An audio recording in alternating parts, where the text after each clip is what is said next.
আর কিছুটা নিচে ঘুরতে চলে এসেছি। কি সুন্দর একটা জায়গা, চারিদিকটা কত সুন্দর সাজানো গুজানো।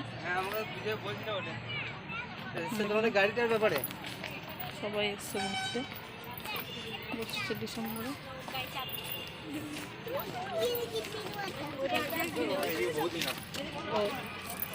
আমি 15 বছর আগে কথা বলছি। মাছটা কত আছে না 3 কিলো 600। ভয়ঙ্কর একটা রণ কি যেন ঠাকুর কিছু হবে একটা রয়েছে, দেখো রবীন্দ্রনাথ সামনে। ভিডিওটা ভালো লাগলে অবশ্যই সবাই শেয়ার করো।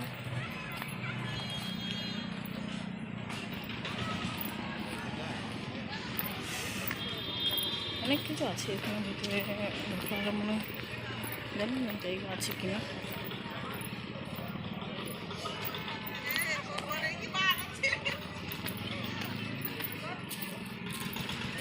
কি সুন্দর কারুকার্য।